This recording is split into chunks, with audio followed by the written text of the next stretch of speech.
Yeah, Skype used to be the top notch of this kind of service, right? Like it It was was like like the Kleenex. pre-FaceTime. It was like the Kleenex, right? Where if you saw somebody's face, you just were calling it Skype, irrespective of what like the program actually was, right? We were It Yes. had calling it. We were nobody. calling it Skype. We were calling Zoom Skype for a while.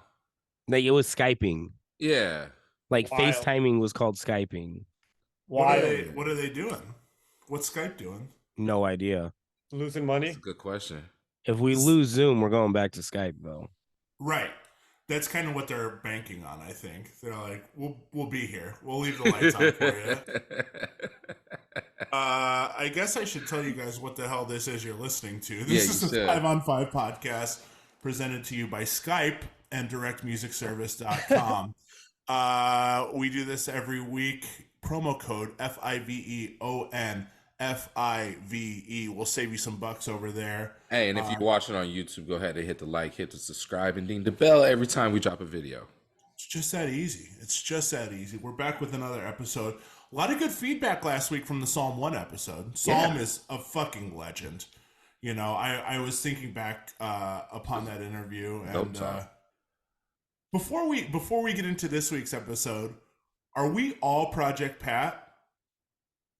Yeah. I think that has been established before, but yes. Okay, still that was established well before Psalm.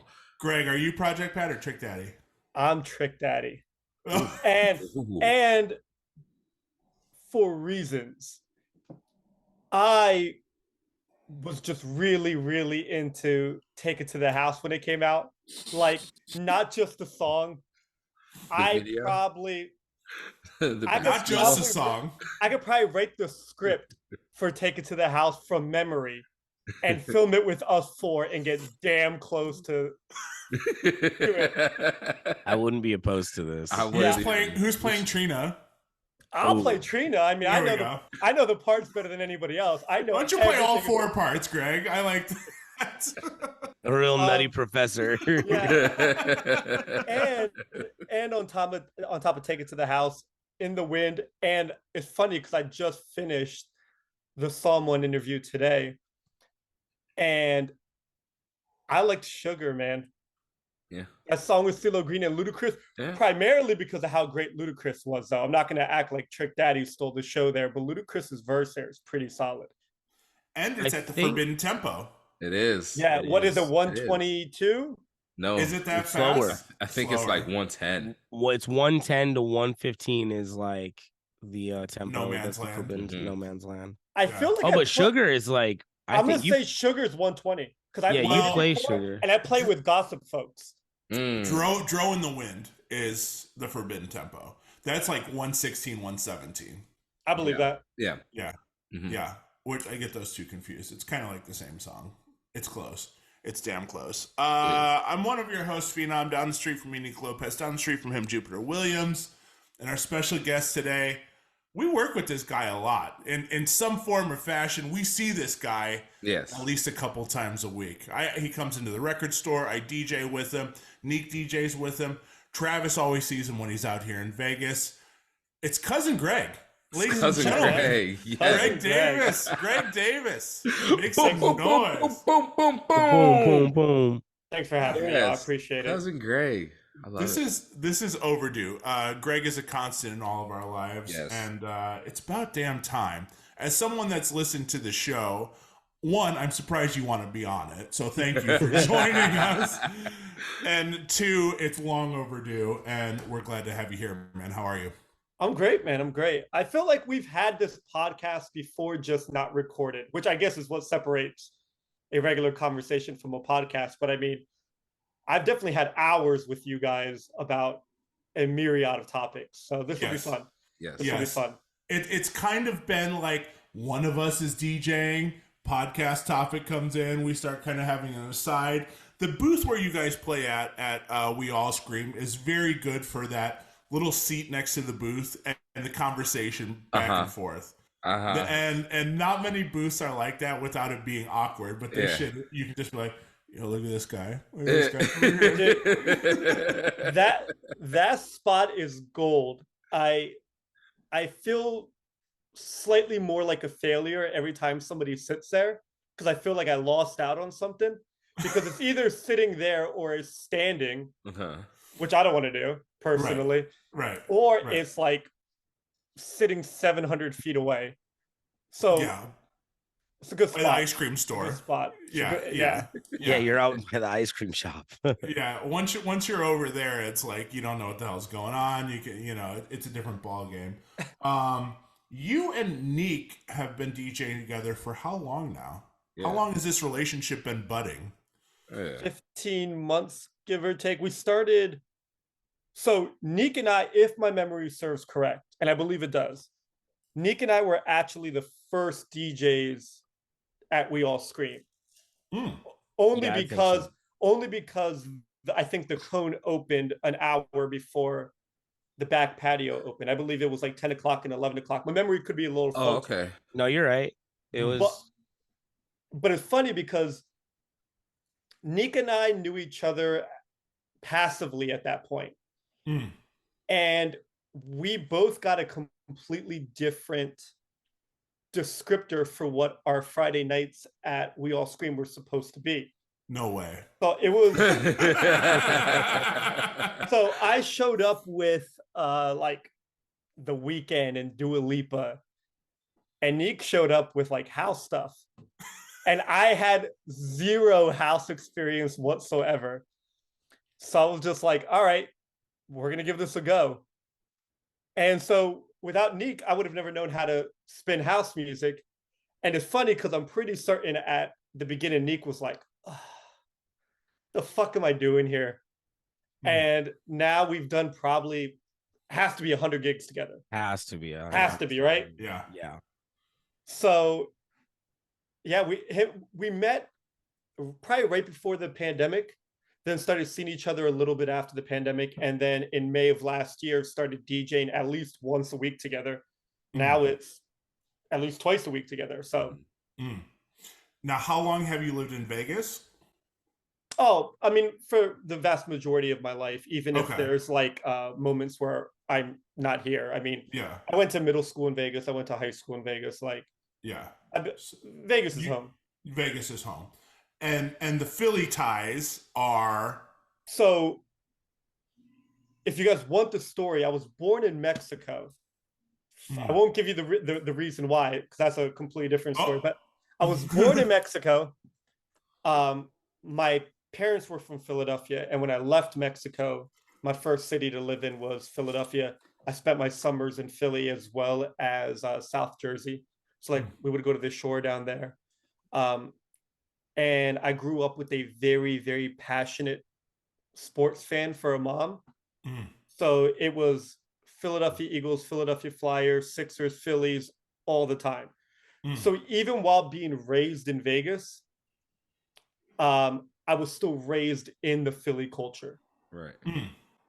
So I didn't have a really traditional Vegas upbringing whatsoever, because every opportunity I had, I was basically forced to go, no, you're a Philly kid. Even if I wasn't explicitly one. So in your fabric, would you say the Philly cheese is top 3 sandwiches all time? And I'll open that up to all you motherfuckers. I would say it's the number 1 hot sandwich. That's fair. And I'm going to say this. I'm going to say, hold on. Sandwiches from Philly are the number 1 sandwiches. That's what I'm going to say, because it's more than just cheesesteak. Like you can get a pulled pork sandwich there, a roasted pork sandwich there. The sandwiches in Philly are top notch, in my opinion. Bodega sandwich. Yeah, even Wawa sandwiches. Even a Wawa sandwich trumps most sandwich places elsewhere. Yeah, which is fucked, because it's like, what is it? A gas station fast food. Yeah. It's incredible. It's like a turned up AM/PM. Yeah. It's a sophisticated AM/PM. Why don't we have that? Why is that? That just never made it past where? Like Philly. Wawa's only exist in Philly. They're in more states now in the East Coast, but they haven't made it out here. My reason, and I'm saying this with absolutely no business acumen whatsoever, This will be the clip. This will be the clip we use. So I think it was just one of those things where we had 7-Elevens, we didn't need Wawas. Oh yeah. Even 7-Eleven in the States is so fucking mid though compared to Japan. Like you look at everything that they're doing in the fast food spots in Japan and in like 7-Eleven and stuff like that. They have spicy fried chicken. They have all sorts of sandwiches. Like in the States, it's like 7-Eleven is actually Japanese owned. Oh, I didn't know that. Yes, Okay. which is why it's so turned up in Japan. It used to be an American company. It was founded in Texas. At some point, they were about to go belly up because they grew too fast. And a Japanese company came in and saved them from bankruptcy, bought them, and made the Japanese versions fucking insane. Like they just went crazy. And the US, they're not standard, obviously. Like Slurpees were a big deal back when they came out and all that stuff, but it's just not like they don't have the kind of food that we have out here. Japan does everything better. Should we stick with corporate food right now? I know we got into corporate food real quick. I don't know how we did that. So yeah, let's just knock that out real quick. Knock it out. Gregory Michael Davis. What is the Gregory Michael Davis meal and where is it? Damn. The Gregory Michael Davis meal. I mean, if we're going to be real, the Gregory Michael Davis meal is just having coffee in the morning until I hate myself. That's the Gregory Michael Davis meal. It's just stomach hurting, and then I'll eat. But like a fast food restaurant, we got to make it corporate. So we can still do that, but it has to be at a place. Yeah, I like In-N-Out, man. 12 coffees at McDonald's. Here's your order, sir. Fast food, I'm gonna flip a coin between Raising Cane's and In-N-Out. I'm pretty basic in that respect. And then I mean I really like a white chocolate mocha from Starbucks. I like that I can feel the diabetes. You know, like I'm just 2 more sips away from losing my foot to the diabetes in the Starbucks parking lot. It's a fucking warlock of a meal. I know, Cane's right? And a white that's the meal, yeah. It's a collaboration meal, between Starbucks and Cane's. Let's and do the it. toilet, and your toilet. And your toilet. You gotta eat it on the toilet. On my toilet. And then I get a double from In-N-Out as a reward for not dying. Oh my god. Wow. Okay. That's the move. Wow. Right. A nice light lunch to start off the episode. I love that. Yeah. Helps me keep my girlish figure. Oh my god. I don't know if I've ever had a white chocolate mocha. That's the best thing on the menu? We just did the frozen lemonade. Feels like we did the frozen lemonade. We tried the frozen lemonade. That's a Starbucks? They just brought them out this summer. Okay. I thought it was good. It was fine. It's fine. It's just it's a lemonade, so it's very sugary, but it's great. They have 3 different flavors. We got the pineapple dragon fruit. Yeah, dragon fruit's bizarre fruit. Dragon fruit is a dumb fruit. Yeah. It looks great, but it tastes like nothing. You never see dragon fruit though.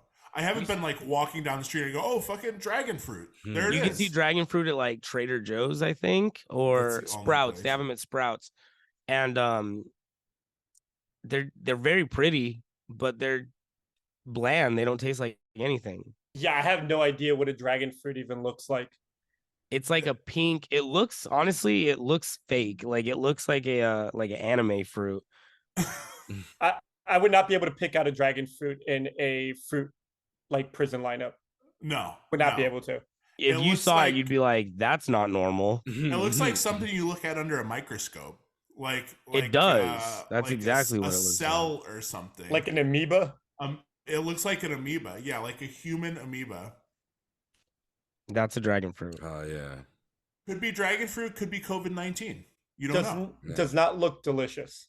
No, it doesn't look great. But you just never see that in the wild. But since we are talking about fast food and we are talking about mistakes and we are talking about nightmare scenarios on the toilet, I want to talk about more technical difficulties. We're talking about all technical difficulties today. You see that segue, Kings Trav? You see how we went down the block, up the street, and back around? A little bit of a reach, but it works. I like it. I'm gonna keep the song playing. I'm gonna drive through my neighborhood and come back home. Yeah, song's not over yet. Yeah. No, I submitted today. I fired it off into the X sphere, the Twitter sphere. I'm still calling it Twitter. I don't give a Call fuck. it Twitter. I'm calling it Twitter. I tweeted something. I didn't X something today. No, you tweeted. I tweeted something out. Would the alternative be to Zeet it? Zeet it. I zeeted something out today. I zeeted something out today. I said, DJ Twitter, we're talking about technical difficulties today on the podcast. Tell me your worst story. And I got a fucking gaggle of stories. Let's go. From DJs around the world. But I want to start with our guest first. Dr. Greg Davis. Tell me your worst, the juiciest DJ technical difficulty. My entire DJ career is probably a technical difficulty if we're being real. But the worst one, and I love this. I had this gig at a hotel in Vegas. I show up ready to go. Nothing's working. I eventually have to go and get like a controller. I have to leave my gig, hunt down a controller. They brought me in there to be there every week. I get an email like the next day and they were like, we thought you were more like technically sound or something. We're going to go with another DJ. The other DJ comes in the following week, has the exact same issue.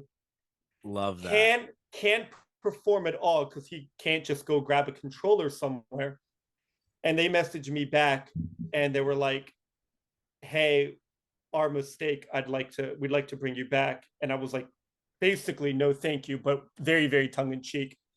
And I have no idea to this day what the issue was, but it was just so funny to have all these eyes on me, treating me like an incapable human being just for it to be a long-standing issue. I believe that the person they replaced me with and then subsequently replaced him with also had the exact same issue. And now they just have an acoustic guitar player there. So we can't fuck this up. It's just a guitar. It's mic'd up. Maybe it's not. And this guy's singing. That's all it is.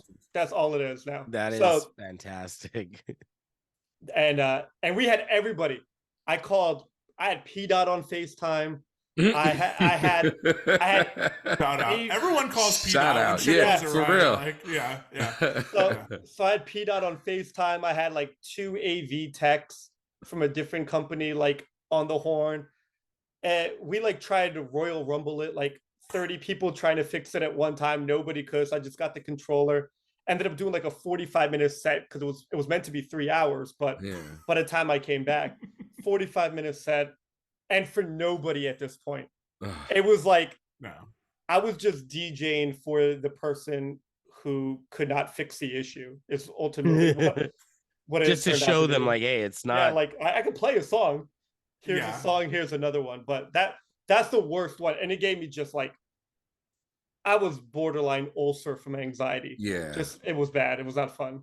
Oh my God. I faced some shit last night. Some shit went down. Oh, let's hear it. I'm playing an early event, totally fine. Everything goes 6 to 9, boom, boom, done and done.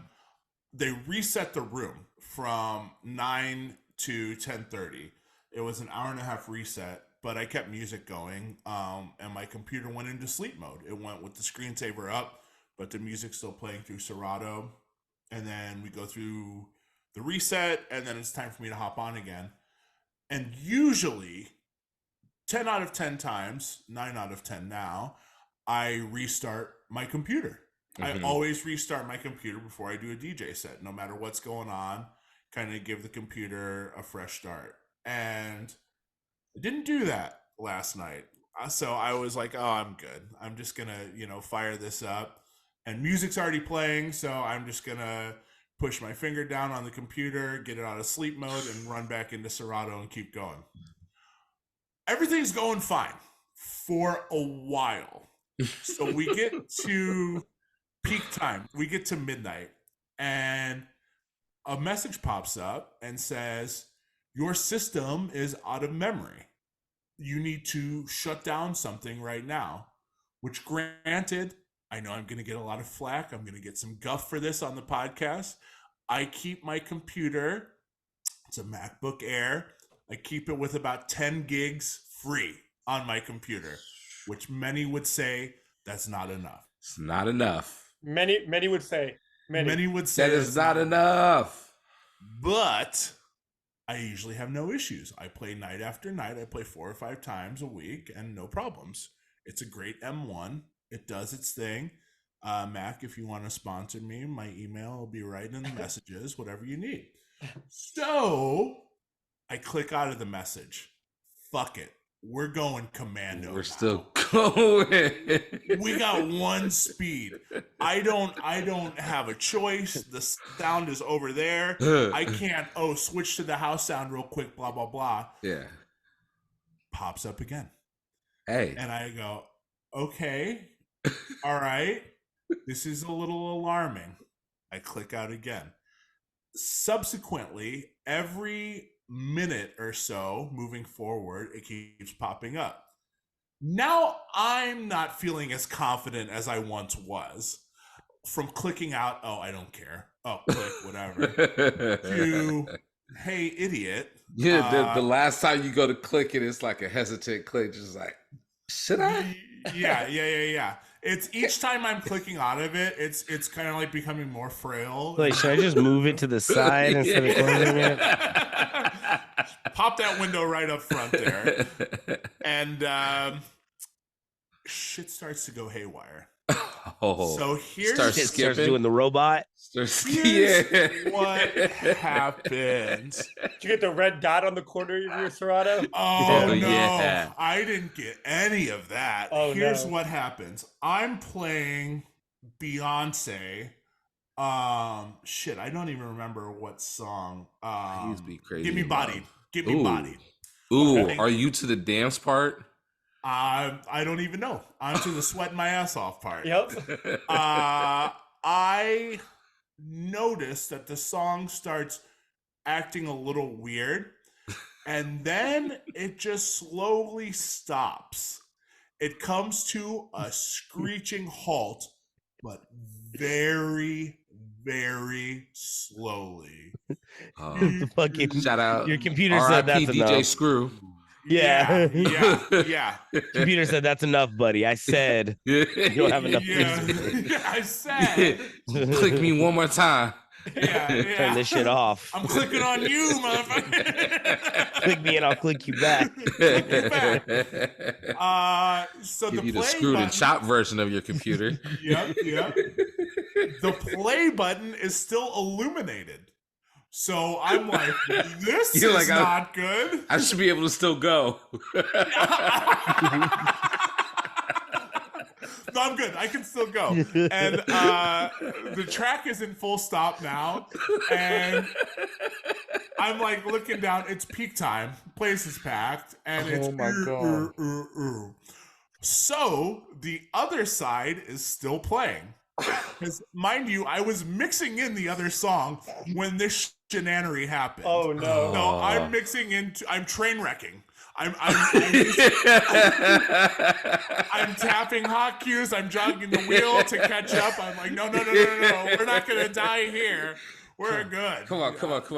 There's plenty of system space on this guy. I can speed it up, And I just do the worst train wreck ever into Rump Shaker. And so people recognize the drums and they start cheering. They're like, oh, it's fucking Rump Shaker. And it gets into it. Check, baby, check. And meanwhile, I know something is wrong. I know that we're down to one channel. Yeah. And we got 2 hours left. Yeah. I don't know how we're going to make this happen. So I go to load another song into the other side, and it accepts the song, but it throws it in reverse and starts spinning backwards 200 BPMs, like fast, like a windmill. Oh. I try to switch back and forth, I was like, in my mind, I'm like, I'll just play the left channel on reverse for the whole night. Yeah. Which I've done. I have done.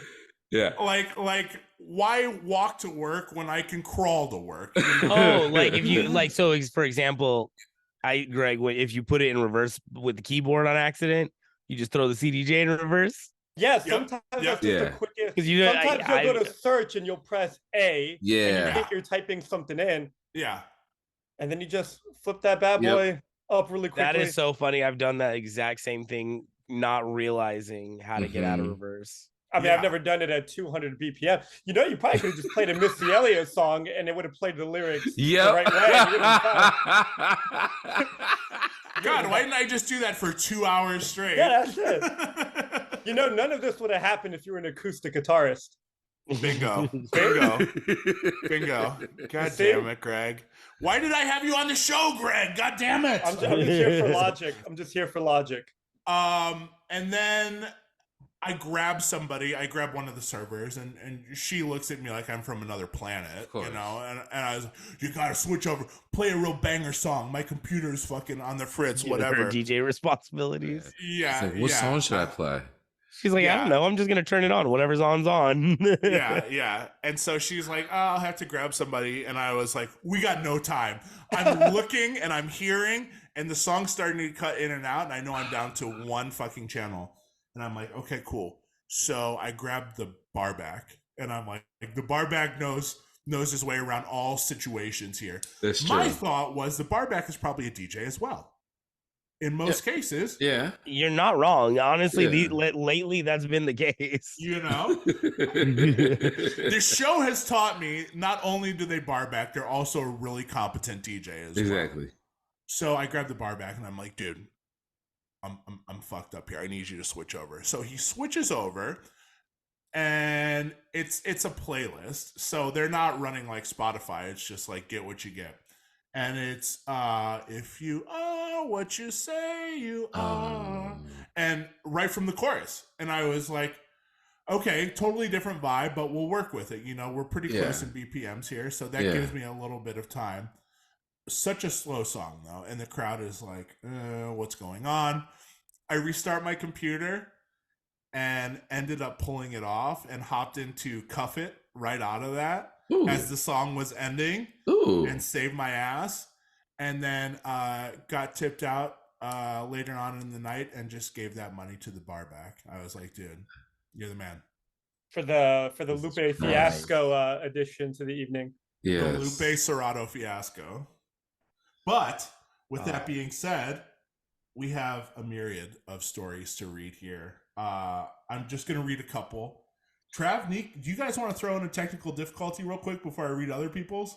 I mean, my car battery died on me this weekend. That sucks, actually. It's not DJ related, but that sucks. Late to the gig. Were late to the gig, so. Were you playing Rum Shaker at the time? I was not playing Rum Shaker at the time. Damn. Unfortunately. You know, your car battery would have never died if you were driving an acoustic guitar to work. It's just Get that me every easy, time, Travis. every single time. God. Nick, I know your guys' mixer shit out this weekend, right? Oh my God, yes. Yes. Yeah. I didn't know if you were hiding that from the podcast or what. I'm like, Paula, why'd you have to remind? I forgot about that. Yeah. We had Hey, they're calling him Scuba Gooding Jr.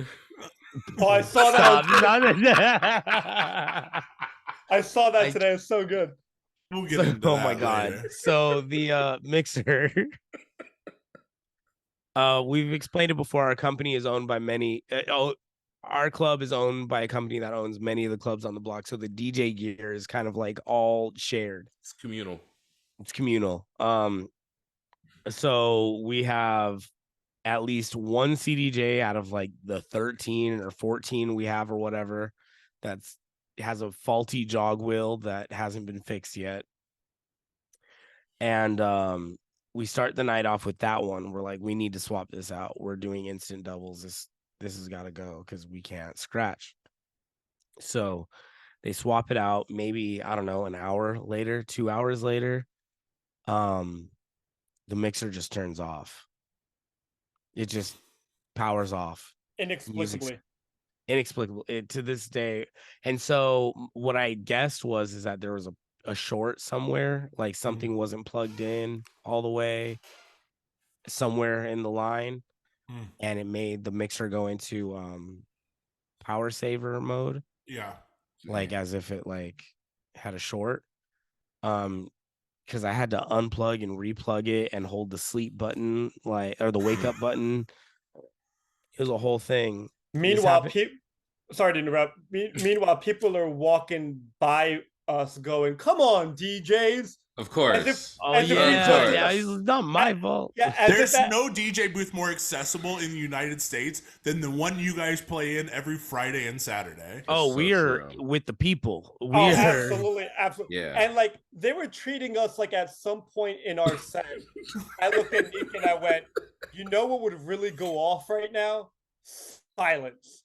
Like they treated me like it was a decision I made. You know what? Fuck you, people. You don't get a song right now. Y'all start acting right, and I'll play. Yeah. Everybody, we're in timeout for 10 minutes, and everybody who walked by with like, "Come on!" Like, all right. Like they were mad at us. Yeah. So like I'm not frantically back here trying to fix things. Oh, it was miserable. Nothing on my face indicates that this was meant to happen. Right. No. Yeah. I'm stressed. There's no look. Yeah. That's honestly, now I think about it, that's probably the most. That's the worst one that's ever happened to me. Well, we did have the DVS issue a couple weeks ago. Oh my God, yes. Right before I went to Portland, I had never done DVS before. Nick gave me a really quick crash course at his house, and I'm thinking to myself, like, let's do it at the club so I'm ready when I do the gig in Portland. 10 minutes into it, everything's going smooth, no issues. Inexplicably, the left deck would you'd play a song, 98 BPM, 15 seconds into it, it's dropped down to 65 BPM. And we could not, for the life of us, figure out what it was. We reset everything, and then it started happening on the right deck. So we just had to nix the entire DVS experience. Well, it turned out to be the turntables. Because I was like, they are physically slowing down. I had that beat jump issue, remember? I've had that over at Lucky Day. Yeah. You had the beat jump issue where it was jumping in BPM. It would drop down like 10 BPM, 8 to 10. It was similar to that, except it was like 50%. And it was actually the turntable's motor like slowing down. Slowing down. Yeah. It was a very bizarre, I mean, it's a lot of gear. If you have 20 CDJs and one of them is broken, or you have 10 turntables and one pair is broken. Yeah. I mean, getting a good pair of 1200s now in a club, good luck. Good luck. Like, you're better off just buying new gear, like new turntables. Yeah. Like, that can, I don't know. People don't service them. Drinks get thrown on them. I don't see it now. Everybody here just brings their own controller now. So every spot they go to now. Like, and now I'm thinking, like, God, it makes so much more sense now. Like, I kind of get where the new if it's turntables, yeah. I mean, but even the CDJs aren't being taken care of in clubs. That's what I'm saying. So that's why everybody's bringing their own. I just had a gig last night where the effects button is just completely gone. It just doesn't work. Doesn't turn on. Yeah. So I had to do it the old-fashioned way. Filters and squashes. Introducing every song as you're mixing it in. Would they let you bring your? Would they let you bring your own controller? Yeah, but I ain't doing all that. I ain't walking through the casino with all. You know what I mean? Like with if I get a rolly, like that jetpack rolly bag, maybe. But even that's too much. I got a little tote bag with my laptop. We just ain't echoing tonight. So here's the thing though, with all of these technical difficulties, when you're playing, this is in the back of your head for the rest of the set, no matter what time 100%. The first happens. Oh yeah, it fucks up. 100%. Guaranteed. And you're not playing as yourself. You're playing as a man with a gun to his head, basically, like, because you're at the mercy of the technology. You're trying to overcompensate. You're trying to create like a fun time. Despite that, like, sorry, we had that. Here's back that ass up to make up for it or whatever. Like, it's that TikTok girl dancing and crying. That girl that was going through the moves. Yes. That's what you are. You know. Bert Peterson shared a story with us. He said, "No joke. I was on tour with Mastercraft and we were doing a beach club in San Diego.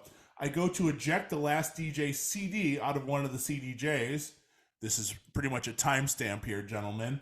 Mastercraft, Beach Club, Bird Peterson, and CDs. I go to eject the last DJ CD out of one of the CDJs, and when it comes out, so does like a half a glass of water, and nothing stopped working. Nothing stopped working? Nothing stopped working. That man he experienced a miracle. Yeah. It just belched out water like that is a miracle. He got Jesus on his grilled cheese toast. Like that is he experienced a miracle. Yeah. That is Bird though. That's the Birdman. Not surprised. Marco Penta says first night every speaker but one in the venue blows out.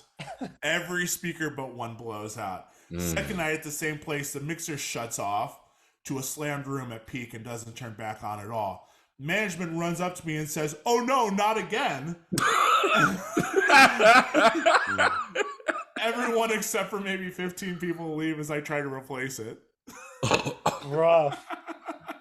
Not again. The "oh no, not again." We love that.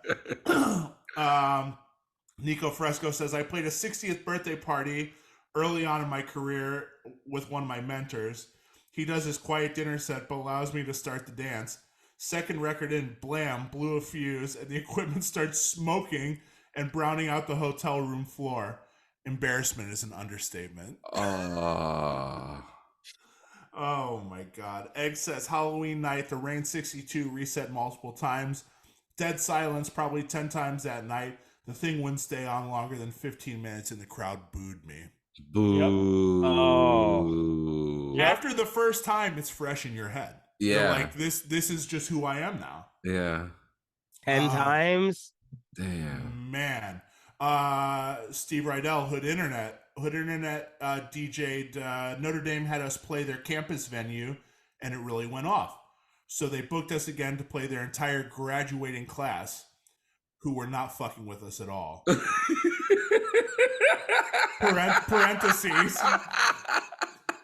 Parentheses, can you stop playing the techno versions of all these songs, is what was said. Damn.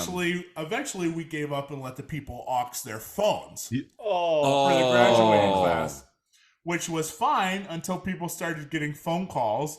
Giant ass room with sound system blaring an iPhone ringtone. Jesus. Audio 1, 2008. Beef between the venue and the DJ from the night before. The DJ cut the RC cables off the turntables. I learned how to DJ with internal mode and save the night. It was a stressful one. Liquor helped back then. DJs learn how to DJ on internal only in case of emergencies. Facts. Yeah. Facts. Cutting We have the king of internal mode on the pod right now. Yeah. Shout out to Phenom. Yeah. We do. Yeah. I learned from the best, actually. I learned seriously. It's good to know, though. He's absolutely right. You know, what you have in front of you is not always not always what it seems. Yeah. You know. Scotty Fox, back in 98, showed up to a club already annoyed I had to be there. Beef with the promoter. Promoter was in my face early, so in the course of the next hour, somehow the turntable tone arm broke and I couldn't finish the night. Damn. Dude, It's a rough one. Broke the turntable off. There's so many of these crazy stories, though. Was setting up for an outdoor event in the summer and left controller out in the sun for a few minutes while I was setting up the tent. The sun melted the play and pause cue buttons on the controller, causing them to stick and trigger randomly throughout the whole day. The fuck was he DJing? Qatar? Las Vegas. We're in Vegas. I don't know, man. I don't think Vegas, you're melting your play button in 3 minutes. It's hot. I don't know that it's hot. I don't know. Maybe. Yeah. Who knows? I don't know. Playing at what was it? Park? Playing at Park or Peyote outside in that sun? Brutal. Man, those platters would be hot to touch. Yeah. 18 Ben messed up my computer, remember? Oh, that's right. When we played at 18 Ben, your shit was on the fritz. Yeah. Dude, it's no joke. A lot of the stories I'm seeing here are from Serato throwing the track in reverse, though. And people being like the first time that happened, you're like, I can't DJ anymore. I'm, you know, like you don't remember the cue or the quick fix or what you hit, or you don't whatever. remember. You don't remember the buttons that you press because you have to go in reverse. Yeah. Yeah, you're like, what button could possibly be reversed? Exactly. And you can't just go clickety clack. Like, how do you even find the reverse button? I remember for I think 2 times that's happened to me. I've had to Google on my phone how to fix it, and then just went to the other side, like just went to the other channel and just played like I couldn't even do instant doubles. I was just like, I have the Serato keyboard, cheap keyboard. I used to have that. I used to have that on my thing. The overlay. Yes, I used to keep that on my MacBook, but when I bought a new one, I didn't buy one for this. I just kept it in my bag just for in case reference. Yeah, honestly, it's not a bad idea. Pull out my map here. It's just a rubbery like. I know him by now, but now I know. And now. You know. Jesus, and it's funny. Some things. There's still some cues that would throw you for a loop, though. That button right below the escape button can lock your keyboard. Did you guys know that? That little squiggly. No, right below the squiggly. That locks your keyboard to where you can't type anything in. Why is that a feature? Remember it was a couple months ago, I didn't realize, I think it's the S11, that if you press the pad 3 times, it just mutes it. Oh, it's the double tap or the triple tap hot cue. It goes into mute cue. I found that out at 12:30 at the busiest club in downtown Las Vegas. Yes. Perfect. All right, well, this doesn't work anymore, so this mixer is trash. Get this thing out of here. This mixer is broke. You guys are getting all 3 verses of truffle butter tonight. Oh, enjoy. Some people do that every Friday night, so that's not too bad. Kevin Beecham says in 89 while performing. In 89 while Wait a minute. Go back. This is great. This is great. In the year of our Lord, 1989. There we go. I was born in 89. Cue up Grandmaster Flash. cue up the message. Oh, definitely playing like New Jack Swing house parties.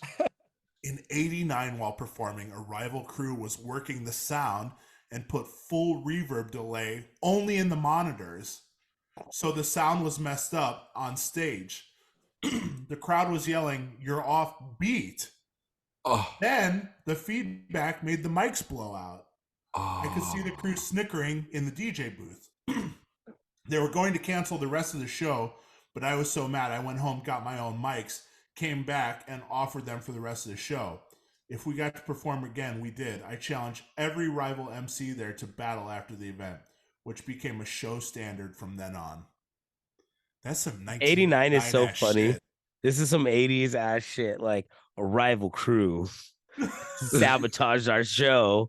Kind of like DJ West Side Story. Yeah, now we got to battle it out. Now we got a rap battle to settle this.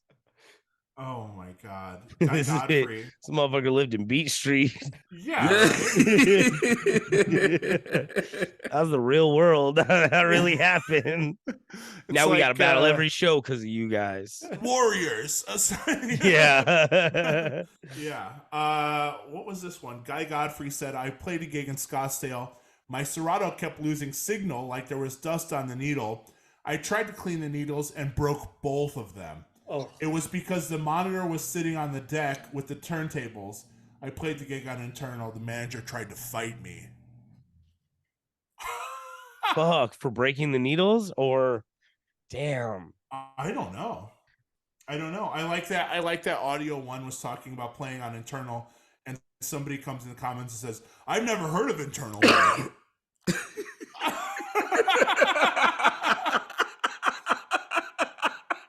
We all got to start somewhere, guys. Man, so I have not laughed at that. I don't want to laugh at that because I do want to laugh at that, but we all got to start somewhere. But in his Twitter bio, it says, "Don't put your drinks on the DJ table." So he's kind of got He's you know what I'm saying? He's some, not all. Some There- not Yeah, all. some not Look, all. There's a very good chance that he learned the don't put your drinks on the DJ table in the last 72 hours. Put that in his bio. And now the next addition to the bio will be, Everyone should performing learn in- internal mode. performing in internal mode since 2023. So No. I like that he's updating us on his the bio, learning process. The bio says, "Don't put your drinks on the DJ table." Former DJ, current acoustic guitar player. Ah, you figured it out. There it is. Figured it out. He's took the "I'm right out of path." this." I don't think we made a pick for today. I got one. You got one. If we want to do Beautiful. one. Let's do a pick. Okay. Yeah. We're not showing our ass at all. We have a pick. I was just joking around. Yeah. No, you were joking. This is a very tight ship. We run a very tight ship around here. We We didn't do. even say tight ship. I'm fucking... We do. Hey, Colin, let Greg know what we do around these parts. Every week, what we do, we pick two artists, we pin them head to head, their top 5 songs as viewed most popular on Spotify. It's a this or a that. You pick one or the other to the death. One stays, one goes, and you'll never hear the other one ever again. That's Okay. amazing. Travis, what do you got? Damn, That was amazing. amazing, That was- man. that was You got I me exciting. drank going. a Celsius. I drank a Yeah, Celsius fired for that the was show. fire. That was Let's fire. go. We need to clip that actually. So, anyways, so we got DJ Khaled versus DJ Clue. Oh well, Which one's a real DJ? Both of them can DJ. I've Yeah. never I've seen Khaled DJ. DJ. You've Saw never Khaled seen DJ? him doing the juggling? Yeah, Khaled. That- That's all he does. You do it. That's what Khaled does. Didn't he do the He he did did that on the Beyonce's Rock the stage. Bells routine? Yeah, he did that on. Perfect. Just what we need. One more person doing the Rock the Bells routine, right? Hey, Ramon, what do we got? Hey, but Khaled is a great A&R though. Sure. He picks hits. Yeah, I mean, here's what he's doing. Before we get into this, real Yeah. quick, he has 60 names in a hat Mhm. and 10 track lists, or 10 songs on the track list. So he just has to maneuver those 60 names that are on call and try to make it make sense. For the most part, it does, but only maybe one song kind of sticks. Mhm. If we're being honest. And if there's like 16, 20 tracks and maybe one's like a 10 p.m. song, I don't know. I mean, you got Drake, you got Bieber, you got everyone at your disposal, Lil Baby. I mean, it's really just probability distribution at that point. Yeah. You're just right. increasing the likelihood of one of your songs mattering. Yeah. And in his defense, we're talking about him. Yeah. Mhm. Yeah. So So round one, What we got? DJ Khaled, Wild Thoughts versus DJ Clue. That's the way. That's what Fab. that's the way. I'll choose that's the way. Okay. All right. Khaled. Every Chance I Get with Little Baby and Dirk versus Rough Riders Anthem. Well, I mean, Easy. it's easy. All right. Round 3, Pop Star featuring Drake versus Back to Life featuring Mary J. Blige and Jadakiss. I'm gonna go Clue again. Oh, Okay. Round 4, Grease featuring Drake versus Clue. Love is a Mixtape. I don't even know what that is. I gotta look at that one up. I don't. Nick's shaking his head. I don't know if I'm being honest with you. I don't know the Clue song, so I'm gonna just go. The Clue song is a newer song, actually. It's with Kayla Pharrell. Yeah. So I mean, we got a winner, and it's not Clue this time. Okay. Oh, so you're not even going to say the name of the winner?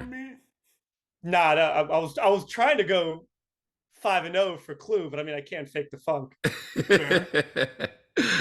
All right, round 5. I'm the One featuring Justin Bieber and Quavo Okay. versus Jay-Z Freestyle Come on now. Jay-Z. There we go. I'm actually surprised For Free with Drake wasn't in that top 5, which would have been the one that could have. But I mean, he got one from. You would think so. Yeah, you would think so.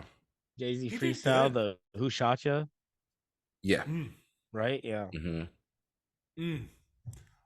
Honestly, now that we're going back through the Khaled songs, good on you, Khaled. Good on you. Is he's a producer? No. I mean, he's an executive producer. So therefore he's just the A&R. He put the mixtape together. Puffy in the room. Puffy. Yeah. I believe he tries to play acoustic guitar as well. Yeah, I think I've seen him try to play acoustic guitar on. Have you seen the video of him trying to make a beat? And he's on the MPC just making some bullshit. Neek, don't do that. Neek.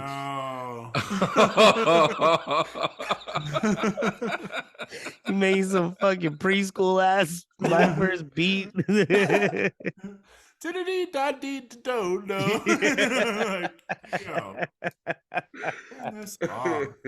Yeah, he's an executive producer. He's the eye in the sky. Yeah. He's the brains and brawn behind the project. All he really does is cash the check after the song is successful. Not a bad place to be if we're being real. No, it's great. Yeah. I mean, he is the glue who put this shit together on the glue, you know?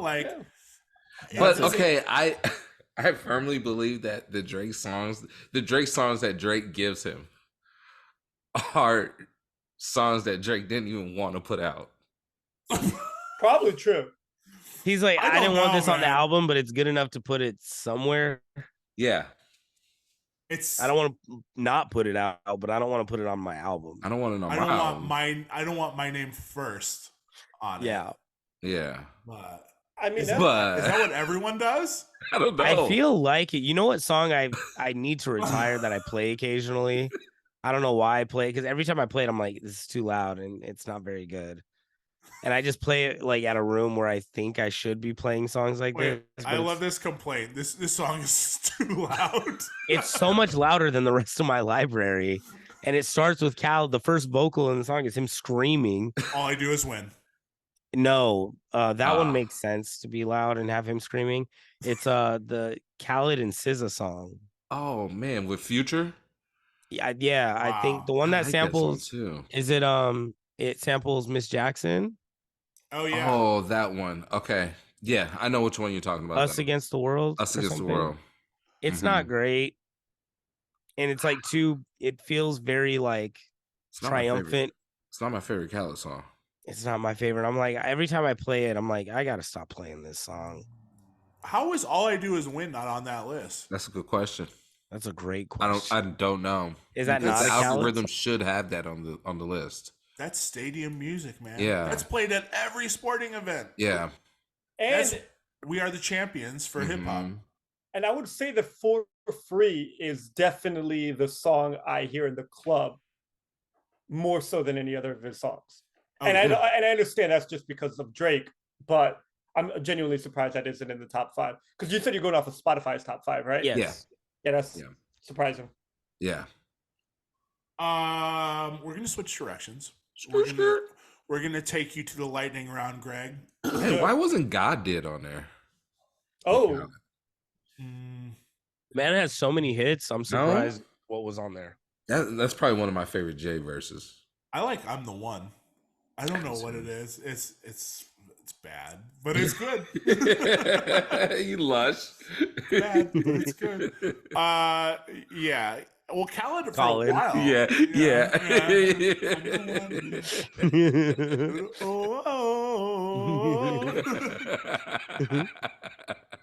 I tried to play that so many times, swinging his keys, and it's out of my Serato.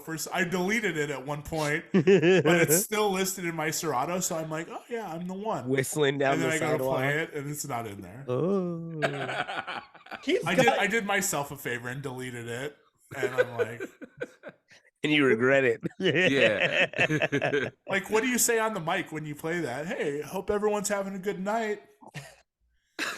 Make some noise if you're really enjoying yourself. Your weekend so far. Whoa. Just fucking water cooler talk on the mic.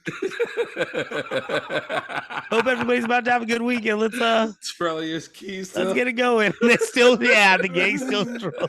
Thanks for paying that cover charge. Gosh, it's a little steep out here, huh? These prices nowadays. Just saying gosh on them. Oh gosh. Bathrooms are located right behind me, actually, over here. Usually a little bit of a line, but it moves through pretty fast. Like, shut up! No, I thought we went through the bathroom route for DJs. So the bathroom, you would have to direct people to the bathroom, bro. Go through the bridge. Under the bridge, there is a troll, and you have to pay the toll. It's not even past that bridge. You just gotta pay him. Still doing this fucking podcast, huh? We still have this show. 3 years later, it was only supposed to be a pandemic project. Oh, man. Lightning round, Greg, it's a this or that. One artist stays, the other is DJ Khaled. So let's go with... Well, we already did Project Pat versus Trick Daddy, so we won't bring that up again. Miley Cyrus or SZA? SZA. Mm-hmm. Gorillaz or Blur? It doesn't matter, Gorillaz. It was going to be, no matter who you put it against, Gorillaz or Stevie Wonder? Oh, come on now. Stevie, but also kind of Gorillaz. Hot take. Hot take. De La Soul or Naughty by Nature? De La. Huh, I'm picking who I'm keeping, right? Yes. Yes. Yeah, De La. White Stripes or UGK? UGK. Ice Spice or Glorilla? Neither. Oh, that's fine. Which one do you play? Which one do you play more often? I'll choose Ice Spice because in the club it's not about me, and people like Ice Spice. So I'll pick Ice Spice. Okay. In the club it's not about me. The Literally. DJ story. Yeah. No, I don't like these songs. This is for you guys. Yeah, this is just for you. I hope it's for you guys. One of us like this song, as he's playing Munch. This is not about me, guys. This is for you. Yeah. I bestow this upon you. You're welcome. Guys, I put all these songs together. I hope you guys like them tonight. Anyways, I'll be your DJ for the next 4 hours. Hope we can come to a common agreement here on some of this music.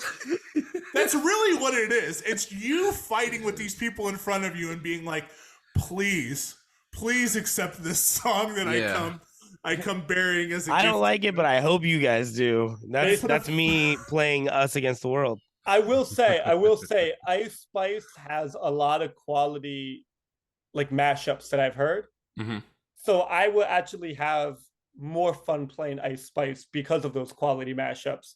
So that's my rationale for choosing Ice Spice. That's fair. I like that. This won't be as easy, or maybe it will. Hypnotize Minds or Swish a House? Oof. Mm. Hypnotize Minds. Okay. Trina or Meg Thee Stallion?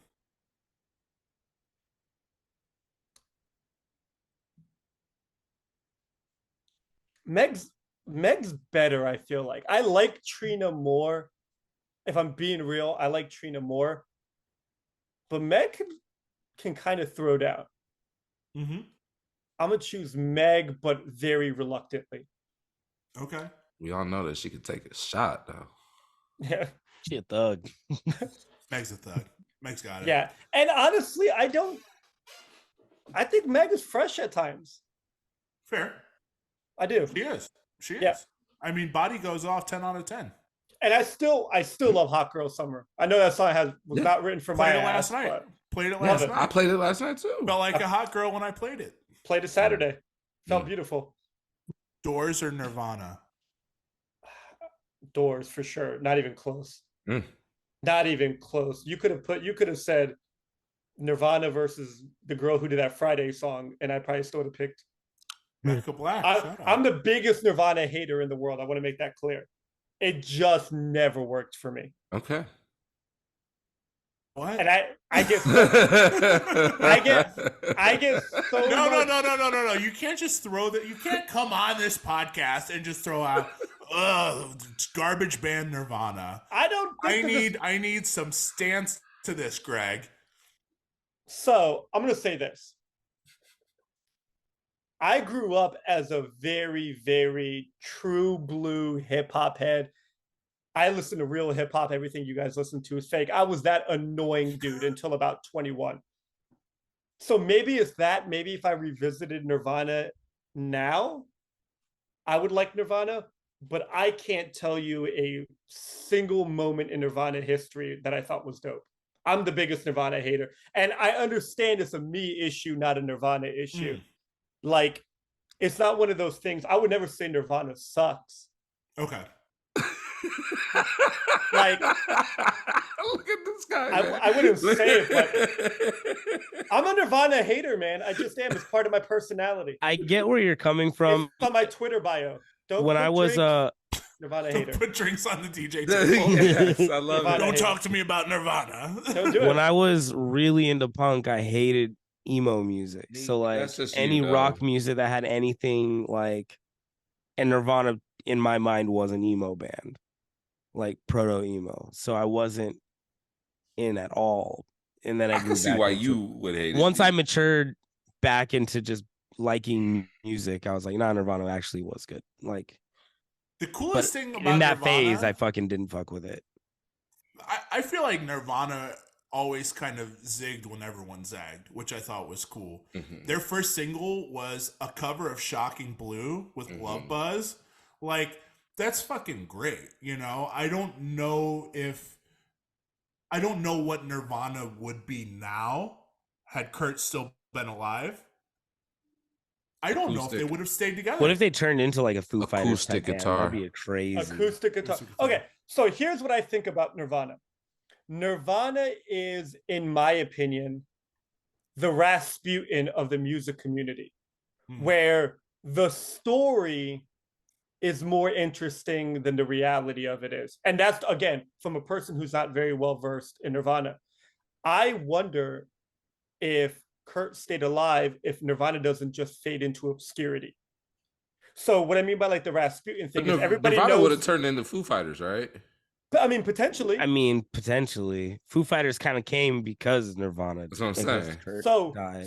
So potentially, and like, I feel like the unfortunate early demise of Kurt Cobain attributed to the fanfare that they have and the weird scenario from which it happened, much like Rasputin. Everybody just knows Rasputin because they shot him, they poisoned him, they cut his dick off, and he died in a river. You know, like, it's a crazy story. So I do wonder if the fanfare would be significantly more limited if they ran their natural course. Facts. Right. And okay. So, Colin, I got to steal this one from you. Okay. So, Biggie or Pac? Exactly what I was thinking. Yeah. Okay. Great. Biggie or Pac? Oh, you're asking me. Yeah. Oh. For most of my life, it was for sure Biggie. Today, it's a coin flip for me. But 33 out of the 34 years I've been alive, it was Biggie, no question. I've really, really grown to love Tupac more in the past year. So just because 33 years I said Biggie, I'm going to switch it up for this one podcast. I'm going to say Tupac. Do you think, according to the trajectory, that Pac would have focused primarily on film and put rap as a backseat? Potentially. Probably. I think so. Like the Common route. By the way, for those listening, Common is Greg's favorite rapper. That's your number one. Nah, Black Thought for sure, but I do love Common. Okay, Common number two? No, I go Black Thought, Andre 3000 is my top two. And And then my number third could be 7 different rappers. My thing with Common is I love Electric Circus and nobody else likes that record. And I understand there's 3 just terrible songs on that album. But I genuinely believe that if you listen to the record, other than those 3 songs, you're having a good time. You put it head to head with Nirvana, Nevermind. It just wipes the floor with it. It wipes the floor with it. So Electric Circus, Wild. Greater than. Greg, I might need you to do some homework and do a dive on Nirvana. And I will do that. And again, I always recognize where my my blind spots are. When you listen to Nirvana, like, don't just listen to Kirk. Like, listen to like the drums. Listen to Dave's drums and stuff, because just he listen samples to it with a funk drums too. With a 34-year-old mind, like, just sure. And I mean, there's a Chaos song that rapper singer from Canada. I want to say it's called Uptown Girl, that samples a Nirvana song, and it's just like a guitar riff. And that was the first time I was like, oh, something Nirvana did is kind of fresh. You are a fucking backpack rap guy, because you can name I love it. Chaos song off rip. Yeah. I love Chaos. I think Chaos, Joyful Rebellion, Atlantis, and Yes. So very, very, very good 3-album run. That's crazy. I know just Joyous Rebellion, and that's because of Superstar. That was from Exit. That was the album before. So I only know that song Sunday Morning. Atlantis, Hymns for Disco, yep. Is because I worked at American Eagle and they played that video on American Eagle. Oh my God, you're so right about that. Did you work at American Eagle? I did.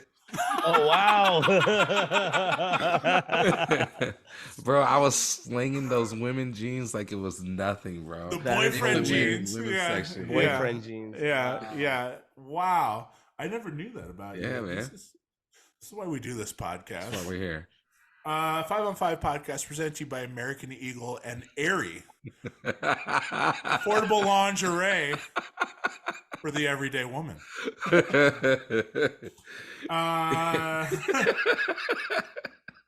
God damn it. Greg, Prince or Michael Jackson? Fuck. Nick has heard me say Prince is the GOAT at least 500 times. I text him in the morning. He'll say good morning. I say Prince is the GOAT. So I'm going to stick with that. But I really, really I would probably choose Off the Wall over anything Prince did, if I'm being honest. Yep. Now remember, this is deleting it out of your Serato. Oh, then I'm going to choose Michael. I'm going to choose Michael Jackson just because there's more. Like often when I play Prince, I'm playing it for myself. Like for example, that opening hour where you're just playing for the bartender and yourself. You know, that opening 30 minutes. Like I'll throw on If I Was Your Girlfriend. Yeah. You know, but the only Prince song I normally play around peak hour would be I Want to Be Your Lover or 1999. Whereas Michael Jackson, I have fucking 50 songs to pick from. So if I'm looking at it just from a DJ's eyes, I'll keep Michael Jackson. I wish Let's Go Crazy was more accessible. Agreed. Because once you're in it until the last note. Yeah. And then nothing's going to match that energy. 1999 is cool. You can get in and out of it. But Let's Go Crazy, you're stuck for a while. Yeah. I like playing that with... Go ahead. Sorry. I was going to say, I would also add Kiss to that you can play at peak hours moment. So I would say I got 3 Prince songs, but I got 15 Michael Jackson songs I can play from 11 to 2. Kiss, Controversy, Erotic City. You could do Little Red Corvette. Little Red Corvette. Because that's a sing-along song. Raspberry Beret as well, but some of these songs depends on the audience, right? So I feel like you can play Kiss and 1999, and to a lesser degree, if I Want to Be Your Lover, to any audience. Yeah. Right. Yeah. I like Exotic- playing I Would Die For You. Yeah, Especially sure. for the heads that knows the Right. hand movements. But you could like play You know, if I'm doing a top 40 modern hip hop set, I could still get away with a couple Michael Jackson songs. Right. yeah, Like Rock With You works in any room at any In time. any room at Any any room. time. Yeah. you throw on a boogie with a hoodie, Yeah, so throw him on. You got I want something? to. Have a little Michael Jackson set. Oh yeah, let's. Yeah, I mean, low key. What was the one in LA that we got hype on that we were like, yo, we gotta start putting this out? Travis, somebody played it. Is a Michael Jackson. Earth Song? Yo. Was it? I can't remember what Just song Another it Part of was. Me. I was just thinking, was it Another Part of Me? I thought it was They Don't Care About Us. No, No. not that political song. He says dog poo. That's a lyric. No, Fair. nah, I'm not Michael playing. Jackson says doggone it too. Doggone it. it makes it sound good though. He does, man. Doggone it. It's funny. Doggone it. Dag damn it. Dagnabbit. Last for the lightning round, Outkast or Hall & Oates? Mm. So this is a tough one, and I'm gonna give my rationale behind it. Hall & Oates is from Philly, Go on. Yeah. and if we take Hall & Oates, we got maybe two white boys left in R&B. Which are? George Michael for sure, Okay. and Michael McDonald. You take away Daryl Hall, you're taking away. You're ejecting almost an entire race from the conversation about R&B. No, No, Bobby Justin Caldwell. Timberlake will just I was hold going to it say, down. Paul, Okay, Bobby Paul Caldwell. was there, Yeah, for sure. And JT will hold it down for the newer cats. If he even gets yeah. inspired, What, No Boy George? Sure, get but out of I'm- here. but again, I like- mean, but he's for got a example, like, point. Bobby Caldwell, in your normal club setting, at least to my experience, you're getting What You Won't Do for Love, maybe My Flame in an early hour. If you want Yeah. to, Oh, you know, 100%. Not maybe. even a maybe. You're going to get Yeah. what? Come on, Greg. You're playing Common. yeah, Okay. yeah, right. But Okay, what so I'm you're gonna saying get is that. like, yeah, and you're gonna get a lot more from George Michael. I feel like there's because you could play Wham stuff, you could play that. Michael McDonald, he just did so much that even if you're not playing the Doobie Brothers, you're gonna have some reference to Michael McDonald. Hall & Oates is a lot of shit, man.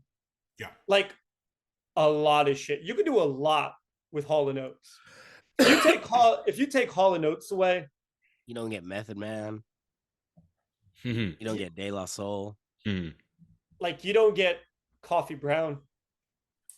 Like Yeah. there's a lot. So that's why to me it would be difficult, but I'm never betting against Andre 3000. Yeah. Even man, in a man, you hypothetical. Take out Outkast, man. You're taking out a whole hip hop royalty. Yeah. You're literally taking out like a Mount Rushmore rapper. Yeah. That's like And in my opinion, the second greatest rapper of all time. So I mean, Yeah, I but believe. Hall & Oates is a tough one to lose. Hall & Oates is that Mount Rushmore of adult contemporary, though. Yes. We do Yep. need to say that Yes. and Christopher Cross. Yes. 1, 2. Sure. Like Sailing and Ride Yeah. Like the Wind.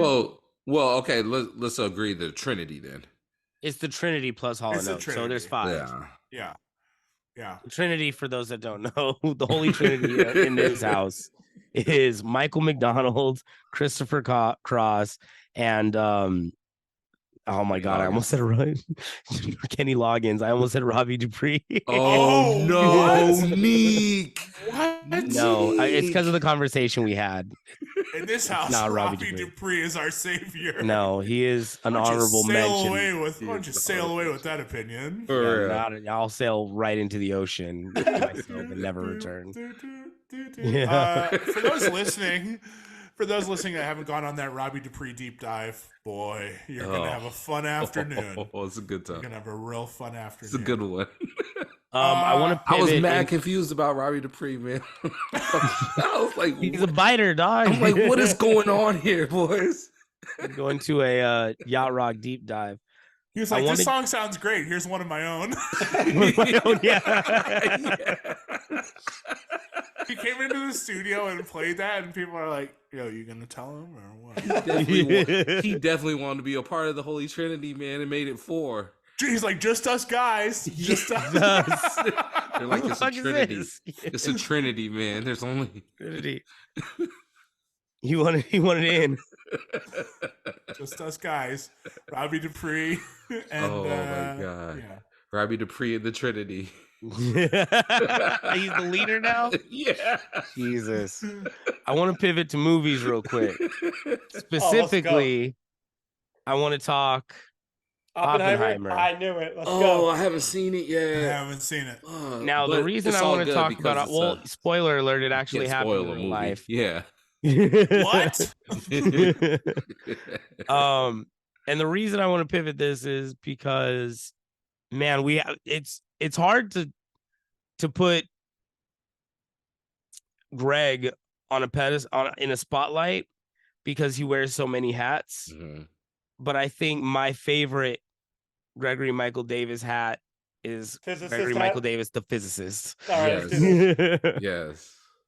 For those that don't know, this is definitely going to be part 2 of the pod. It has to be. And I gotta be real with you. I thought I was gonna come on and that was just gonna be out the gate. It's refreshing to talk. No, Greg, we're not that professional around here. We're not that professional. Greg, we don't know what the fuck we're doing over here. All right? We came in unscripted. I love it. Seat of the pants. It's just a Robbie Dupree appreciation pod. I was telling this story last night that like every single time I release like new music, I'll get invited to a podcast. And they'll be like, yeah, we want to interview you on this new song you released. And I'm like, cool. And the first question will be like, all right, so why isn't Pluto a planet? And I'm like, oh, so we're not even going to pretend like I make music. All right, let's get into it. So Oppenheimer. So Oppenheimer. Honest review, but really I just want to know how factual, and because we've talked about what movie was it? Another one that bothered you that you're like, scientifically it doesn't make sense. Interstellar. So here's the thing. So let's start with Interstellar and then I'll pivot to Oppenheimer. Interstellar, upon second watch, if you'll pardon the pun, is stellar. It's a fantastic film. My issue with it was they had Kip Thorne, just an absolute monster of physics. He won a Nobel Prize for a project called LIGO, which is basically just lasers that detected gravitational waves. So one thing you'll learn about physics is pretty much every couple of months, couple of years, whatever the time frame may be, physicists have this moment where they go, fuck, Einstein was right, right? And so Kip Thorne winning his Nobel Prize in gravitational waves was another one of those fuck, Einstein was right moments. Kip Thorne was the advisor to Interstellar. So they did a lot of theoretical stuff. And the fun part of theoretical physics is that you do get to take creative liberties with it because it is only theoretical. And for those who just want a brief understanding of what theoretical physics means, it basically just means the math hasn't said no. Mm-hmm. The math hasn't necessarily said yes, but the math can allow for this. So Kip Thorne comes on, I go into Interstellar, I'm expecting this to just be like to the book. There's a moment where I lean over to my friend and they're going to the first planet, and just begrudgingly I say, there's going to be tidal waves on the planet, isn't there? Because they're talking about being so close to a black hole that an hour becomes 7 years. Right. Well, we're only searching for life that is, capable of being inhabited by humans. There's going to be water here. Yeah. So to me, it was just like that moment where I went, wait, I'm smarter than Earth's finest? So that was what made me hate Interstellar from the jump. But once I got past that, it's a great movie. It's a great movie. So I actually do like Interstellar. I had beefs with it originally. Another issue was at a moment where they had the sun like in the background and they had it yellow.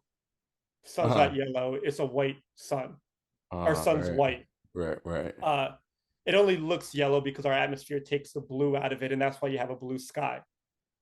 So aside from just me being a complete and utter douchebag, Interstellar was great. So let's get into Oppenheimer. Go ahead. 10 out of 10. Word. 10 out of 10. Word. And I fucking loved it. I saw it. It's a 3-hour movie. Yeah. I saw it twice a day it came out. I spent 6 hours in a movie theater watching Oppenheimer. Before we get into the physics of it. Hold on. Yeah. What form of media did you see it in? Did you see it in 7? I saw it 70 and I saw it in IMAX. Okay. And which one do you prefer? They both have different. Right. The IMAX really allowed for the score to do its job. Right. And 70 was just kind of, again, the douchebag in me going, I got to see this in 70. I'm a cinephile. So for me, it was just like, I don't think that the layman would go watch it in 70. But okay. So Colin and I went to see, what was it? Hollywood? Once Upon a Time in Hollywood. Once Upon a Time in Hollywood in 70. Sure. At one of the dopest movie theaters in Portland. So like, we love that kind of shit. So. Mm-hmm. Right. But I mean, like, if you really think about it, though, like, aside from, albeit very, very cool, it's for the head. You know, it's for the head. It's for the people who actually enjoy cinema. But in Oppenheimer, they did such an interesting thing with the score that I almost feel like the IMAX experience even trumps the... I'm such a cinema fan that I'm glad I saw this in 70 millimeter. I got what you said. The score was very, very necessary in that film, and I felt like IMAX captured that a little bit more. Mm-hmm. And who did the score? Was that Ludwig? Göransson? I don't know for sure, but we're doing Barbenheimer trivia tomorrow, so I better figure that shit out real quick. Barbie was phenomenal, by the way. Barbie was great. I love Barbie. Fucking loved it. The physics, seeing it tomorrow at the Palms. The physics was a lot worse in Barbie than in Oppenheimer. Oh yeah, you nailed it. It was Ludwig that did the. Oh, dope. Sick. He's the best. It was very, very the best. Well, yeah.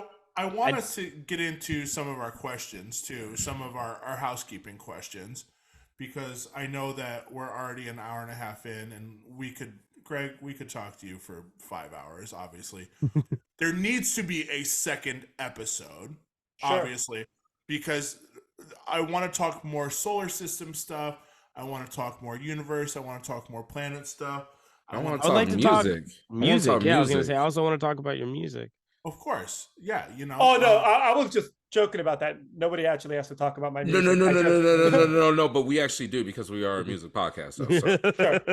Yeah. I mean, we can get into that right now. We can cover a little bit of this music right now, because I know you're working on a new project. I'm working on a new project, yes. Yeah. Share with the people what you got. I'm working on what I call a post-apocalyptic disco record. Let's go.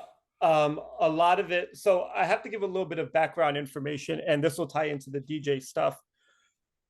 I've been DJing for 3 years now, total. I don't mean as a professional DJ. I mean, I learned to DJ 3 years ago. I was taught right before the pandemic happened. And when the company that Nick and I DJ for, or at least one of them, couldn't afford DJs because the room were at 25%, they basically were like, would you like a paid, like experience to learn how to DJ? So I used their equipment. First time I ever DJed, I was DJing for like 25 people because that's all the room could hold.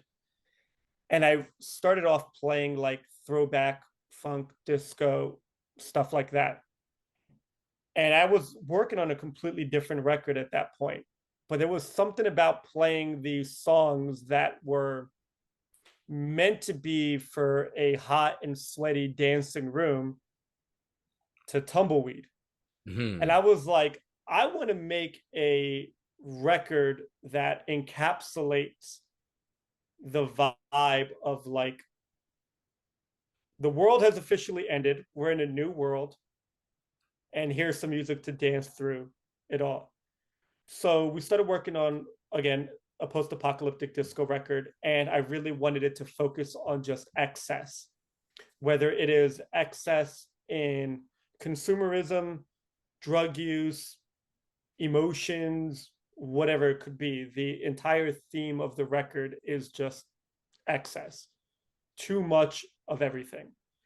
And I felt that way when COVID happened, where we had less, but we got so much more information. And it was very, very hard to parse that information because we were glued to our phones. So it wasn't like in normal day to day where you can see something and you can think about it because you put your phone down to go to work or whatever it may be.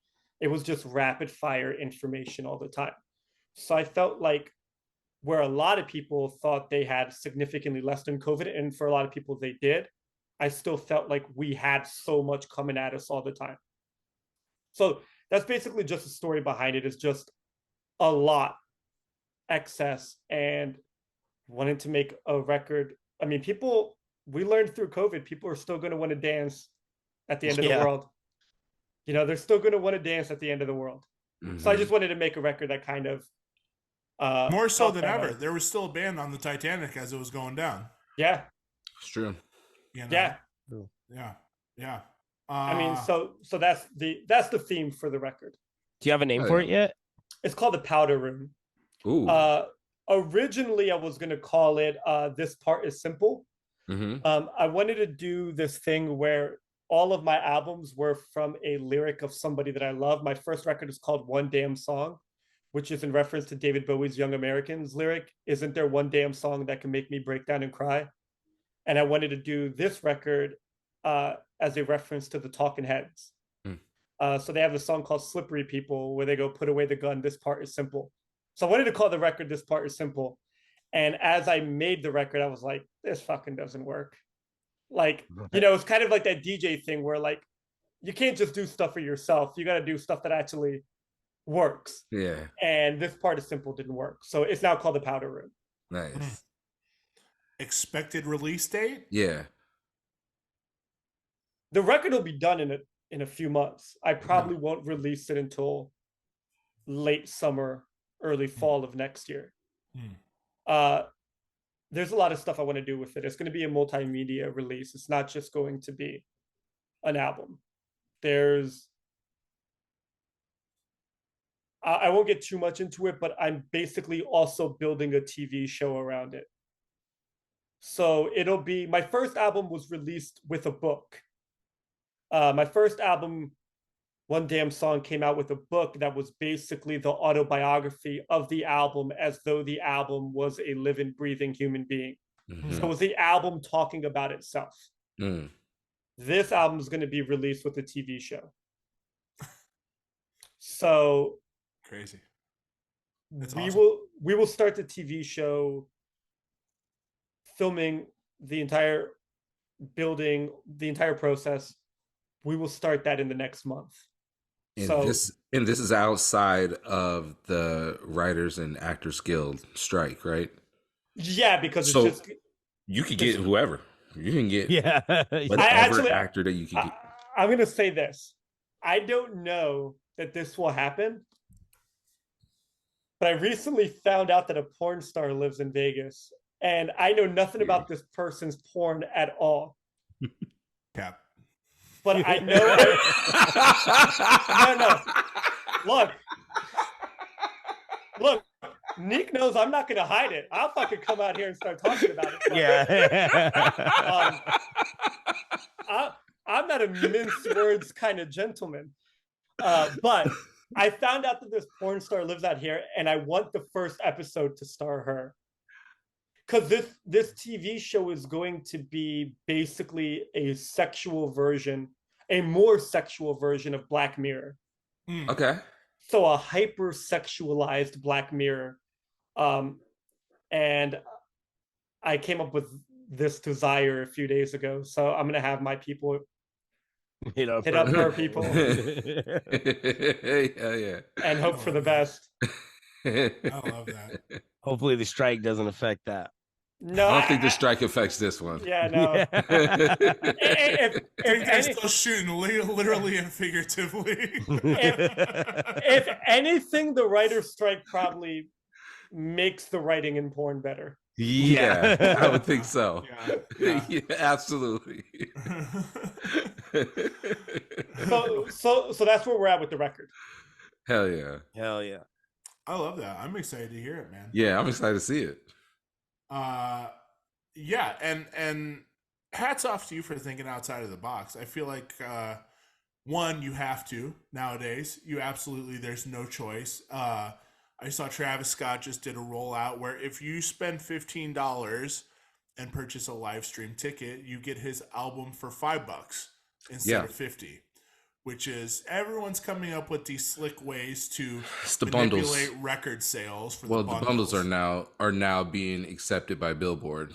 So that's why Taylor's dropping like huge bonuses for everyone this year because the bundles.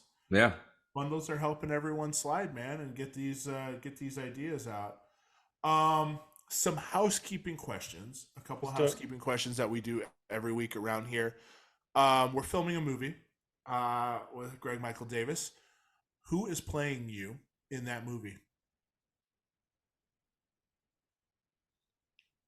Sacha Baron Cohen. Good call. Mephisto himself. I feel like he looks enough like me. Mm-hmm. If you really think about it, think about the dictator. Mm-hmm. Yeah. He looks enough like me. And you could play Mephisto. Sure. Yeah, because we need somebody to play over there. We're gonna need actors, so I hope you're ready. Yeah, you're getting a call from Marvel. Can't wait. But I think that's my actor. I love that. I like it too. I like that. Solid. One song from Gregory Michael Davis that needs to be included in the 5 on 5 podcast playlist. Can be any song that you want to share with the world as long as it's on Spotify. I would normally say This Must Be the Place by the Talking Heads. I think we already had that on there though. So okay, so let's move that one. Let me think. I'm gonna go with Black Hole Parliament. Hell yeah. It's space. It's Parliament. Yeah. If there's two things that really cover who I am is that's perfect. Funk records in space. Let's do it. Solid pick. Yeah. Trav, I'm gonna add Robbie Dupree to Steal Away because that's we just need to have that on there. I like that. That's a good call. A collective ad. That's a really good call. Also, hold on, one more thing. Digital Underground, one of my all-time favorite acts, samples that song for same song. So I really think it covers the hip hop, the funk, the space. All ties together. Yep. As far as your rap career, where are you at right now? Things were going really well before the pandemic. So I did my album release show I did at Vinyl inside the Hard Rock, formerly known as the Hard Rock. And I found out that it was the best-selling local show they ever had. Then I did a rooftop show at Commonwealth. I wanted to do this thing where every year I did a rooftop show in Vegas in different places. And we sold out tickets to that in like 15 minutes. And I don't mean like the day of the show. I mean, we announced it a month early. Tickets were done in 15 minutes. Then COVID happened and my streaming went through the roof because nobody had anything better to do than to listen to my shitty music. And then I just became super focused on the DJing thing, One of the things I will say about DJing is I found it to be a very, very welcoming community from a lot of people. And that was weird because the hip hop community, and as I've now learned, also the DJ community, but the hip hop community wasn't very welcoming to me. So I got to do a lot of stuff the way I wanted it because you weren't going to like me anyway. The DJing thing, I felt I owed it to people, Neek included, P. Dot. I owed it to the people who were rooting for me to take it seriously because I realized how lucky I was. You know, there was a lot of stories of when I first started getting these gigs at Commonwealth. I was their Saturday night resident DJ. There was a lot of stories of other DJs in town going, why the fuck does this guy have a weekly? He just started DJing. And with every story that was like that, there was an alternative story of somebody going, watch him play and you'll know why he has it. So I owed it to people to take DJing very, very seriously. Not just to the DJs that were rooting for me, but to the clubs that were betting on me, to the audiences that were showing up week in and week out. And I owed it to myself to go, yes, I got lucky, but we're not going to just sit here and go, hooray for being lucky. Right.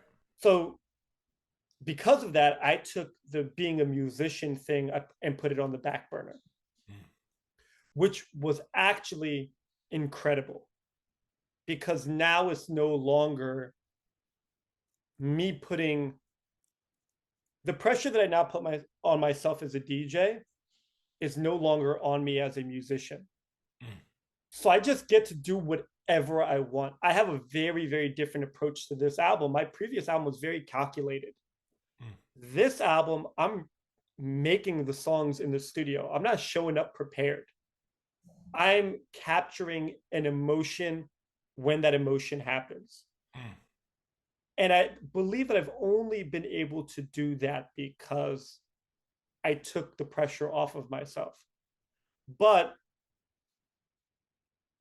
now it's all on me as a DJ. So that's my primary focus. And I will shift.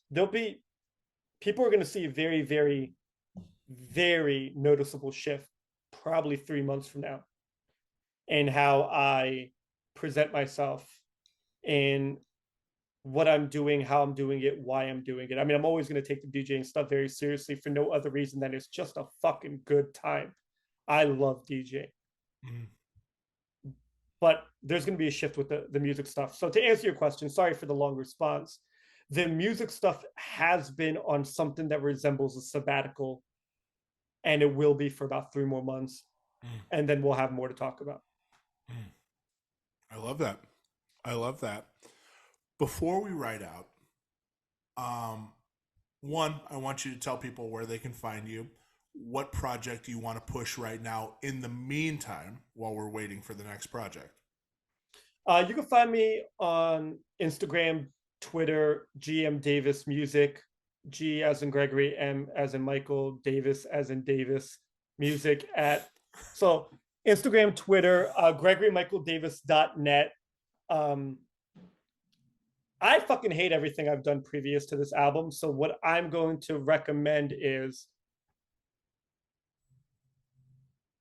help out a dog shelter instead of listening to my music. I'm not like an activist by any stretch of the imagination, but anybody who knows me knows I'm very passionate about wiener dogs and dogs in general. So I would just say that if you do want to check out my music from now until I release the next record, every green penny we make is being donated to a local dog shelter. So you can find Gregory Michael Davis on Spotify, my website. If you buy a t-shirt, you buy a book, you buy a record on vinyl, all of that is going to a local dog shelter, and that'll be through the end of the year. And yeah, that would be my entire thing. Where I stand musically right now is just trying to give back to the dog shelter that helped me get 3 amazing dogs. it's such a precarious position to be in, where you have this art and you have this book and you have this living, breathing project in the process, and to kind of hate everything you've put up. Yeah, I mean, I think it came from a lot, though. Again, I grew up as a battle rapper. Yeah. Like, and a fucking successful battle rapper. I did very good for myself as a battle rapper. And then I signed a record deal with a European record label, and I really wanted to do something a little bit more unique, and they just wanted me to be Sage Francis. They just wanted me to be Aesop Rock. Mm-hmm. And I had like a 12-track album called Adam that I wanted to give to them. I read that when they wrote Frankenstein, they never actually give the monster a name, but the writer in her mind always named the monster Adam, or for that relationship to religion. And so I had this record called Adam, and I gave it to them, and they were like, "This isn't why we signed you." So I gave them a 5-track EP called Zero. So I hated that record. And then when I did my first Gregory Michael Davis record, I didn't want to make music anymore. I was at this spot where it was over for me, and I was okay with that. And then a few things happened where they got me back into the studio with an ukulele.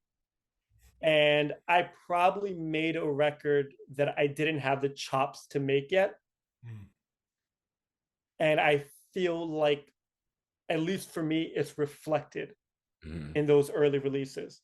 And then the stuff I released during the pandemic was never rightfully completed because the pandemic happened. So I wrote this song about my dog where I had every intention of redoing the vocals, and the vocals never got redone. Or I had like a few songs where we had singery vocals that I wasn't yet capable of doing, that I didn't re-record because of what happened. So eventually what I'm gonna do with this record is I'm gonna take all my stuff down probably soon-ish and re-release everything the way I wanted to get it done. And that'll be part of the lead up to the next record. Kanye West, that shit. Like there's gonna be a day where you go to Gregory Michael Davis on Spotify and it's just gonna be empty. And then eventually I'll release things the way I wish I could have at the time. It's the metamorphosis. Right. Yeah. I love that.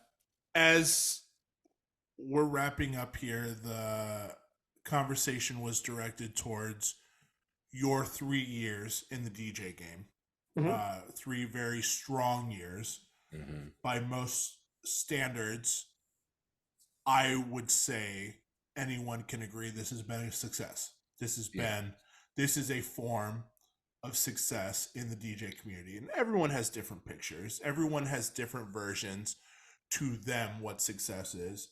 But hearing it and seeing the person up on that stage, knowing that they haven't been doing this for eons and they're not jaded and they're still excited and they still show up ready to rock, that to me is 3 years of success. And it's hard work and it's dedication. And I want to know what your advice would be, your one piece of advice that you would share with the DJ community for anyone looking to start out and do what you're doing. So I'll say this, and I'll link it to some other things. One of the great things about physics is that so much has been accomplished already. There's the famous quote, "If I've seen further than anybody else, it's because I stood on the shoulders of giants." So there's even a Stephen Hawking book called The Shoulders of Giants, where it's about Newton, Copernicus, Johannes Kepler, Galileo, I believe are the 4 people in there. Robbie Dupree. So what I'm learning with being a DJ is that it's all been done before. You now have this opportunity to add your personality to it. We all have the same songs. We're all playing the same shit. We're just all doing it a little different. And what makes people like you is that a little different. When you go and watch a DJ who's just fucking it up, like he's crushing it, he's scratching, he's doing all that, we as DJs love that. The audience just wants to hear their favorite songs played in a way that excites them. And before a DJ, before a rapper, before a musician, just like before a mathematician, before a physicist, I'm a fan. I like Stephen Hawking more than I like any contribution I'm going to make to the physics world. I like Newton. I like all that more than any contribution I'm going to make. These records I'm playing, I like them more than any contribution I'm going to make. So I'm just trying to give people a good time. And I think that any DJ, don't buy into the unwritten rules of being a DJ, except for the don't put your glass by the DJ equipment. That's the only rule that you actually have to subscribe to. But as long as you know how to mix songs together, and you got a good ear and you got a good eye for the audience, just play shit the way you want to play it, and people are going to like it. Because I think we've all at this point have seen a DJ that you could just look at and go, they're going through the motions. People like a DJ who's having a good time. Mm-hmm. Mm-hmm. Yeah. Sound advice. Yeah. No. We got to have you back. You know, man. I definitely want to have you back on the show to I want to have him back with Colin. Dive deeper. Colin Crumb. Oh, yeah. Our aerospace engineer. Our aerospace specialist. And for the record, I absolutely want to have a conversation with you guys about physics. I was just talking about how people like normally there's like, it almost feels like a bait and switch. Yeah. But one of my favorite moments of this year is chatting with Neek and Travis at Ferguson's. Oh yeah. And just like, there was this really cool moment a couple weeks ago where we had a DJ at We All Scream, and I mixed Poison with passion fruit, which I love doing. And I saw these people like really pumped about it. And I found out afterwards that they were DJs. And that made me feel really nice. Talking to Neek and Travis about physics was a very, very similar feeling. Where I just saw Neek and Travis going, fuck. Where it was because we learned something. Yeah. But it was a little bit, we learned something, a little bit of that's cool, and a little bit of existentialism behind the eyes. And I'm all for that. So yeah, I would love to come in and I'd love to do a full physics episode with you guys if you ever Oh my God. And that's, I think that's the plan, right? We just don't know how to start it. We'll have Colin back. We'll have Dante on. I know Dante's gonna have some questions. Yeah. Let's do it. We can definitely plan on that. Always. You have to have Stone call in too. Yeah, we'll see what the hell Stone's doing. You know, he's a physicist in his own right. So I mean, we could also we could crowdsource some questions. I'll take probably the best way of doing this. I'll take to my Instagram. You guys take to your social media platforms, like all that stuff. We'll get some good questions. I love it. I do. And I mean, like, I'm a very, very studious guy. Nick has seen me like right in the middle of DJing, pull out a notebook and start writing some stuff down. One of my favorite things to do when I get home from DJing is just calculus. I literally just lay in bed and do calculus just to calm down. So I mean, just to wind down. Fuck it, why not? Right? Fucking Rain Man. Yeah, so I'd love to do it. I'd love to do it. I love that. No, let's do it. It's been great having you on the pod, Greg. We got to do it again. Let's do it. We will do it again. We're gonna get into the science on the next episode that we have you on, and yeah. Because our listeners weren't ready for the scientific pod; they were ready for the technical difficulty pod. So we had to hit them with that before I have to preface things with, we're fielding questions for science episode, and then there's going to be all this horse shit that comes in, and people. Because I'm the pod member that I'm like, yo, we need to have Greg on to talk about this shit right now. Right, right out the gates. No, we gotta ease them into this. Next time something big in science comes up, Greg, we're gonna do an emergency pod and we're gonna bring you on the show. It could be like next week. Yeah, like the UFOs and the aliens. Yeah, there's a lot going on right now that nobody cares about. So here's the thing. I'm gonna end it on this note. Okay. We did have a giant breakthrough in science in the room temperature superconductor. That still needs. I was gonna bring this up. That still needs to be peer reviewed. But one giant thing is that it was a group of 6 that separated themselves into 2 groups of 3 to release these papers. The layman won't understand why that matters, but the Nobel Prize only goes to 3 people. So that means they're confident that they made a giant leap forward. Otherwise, they wouldn't have broke down to 2 groups of 3. Now, that doesn't mean that it's going to be all that we think it's going to be. It may not be anything. I've read the paper. It's a solid start. It needs to be peer reviewed by people who are better at it than me. But it could be a giant thing for humanity, and immensely. This is industrial revolution type big. This is the advent of computers type big. Wow. If it happens. Now on the UFO thing, I will say this. Wait a minute. What's the likelihood of this happening though? It's going to happen. Okay. It's just right away. Probably not. Before we hop to UFOs real quick, for anyone listening, myself, that's 12 years old, can you please explain what the hell you just said in like 1 or 2 sentences, please? I'll make it very, very easy for you. It is going to change the way we use and consume energy. It's going to make it cheaper. It's going to make it more accessible. It's going to make it stronger.